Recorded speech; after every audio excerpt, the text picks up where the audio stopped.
কি বলি আর দুঃখের কথা বলো তো। এই যে তরকারিটা করছি, এই তরকারিটা খেতে খুব সুন্দর হয়েছিল। একবারের জন্য আমাকে বলল না যে না তরকারিটা ভালোই বানিয়েছিস তাই সুন্দর হয়েছে, সেটা না বলে পেঁপেটা সুন্দর। তারপরে হলো কি আমাদের মাটিটা সুন্দর, তাই জন্য পেঁপের টেস্ট কত সুন্দর। গরম মশলাটাও বেশ ভালো ছিল, ওই জন্য বেশ সেন্ট হয়েছে। আচ্ছা এটা কী ধরনের কথা?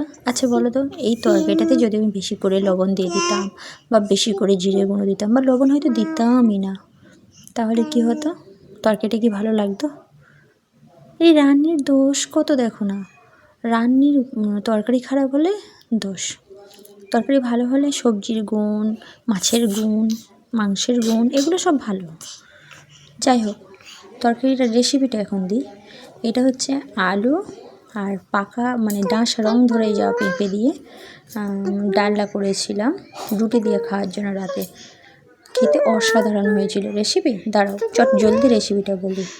এই যে পেঁপে আর আলু রান্নার জন্য শুকনো কড়াতে সর্ষের তেল দিয়ে 5 ফোড়ন, শুকনো লঙ্কা, তেজপাতা দিয়ে পেঁপে আলুটা ভালো করে নাড়িয়ে চাড়িয়ে লবণ, হলুদ, জিরে গুঁড়ো দিয়ে আরও ভালো করে নাড়িয়ে কষিয়ে নিয়ে জল দিয়ে মাখো করে এরকমভাবে নামিয়ে নিয়ে গরম মশলা, ঘি দিয়ে নামিয়ে নিলেই হবে। মিষ্টি দিতে লাগবে না, যেহেতু ডাঁশা পেঁপে এমনিতেই মিষ্টি, তাই জন্য দিতে লাগেনি।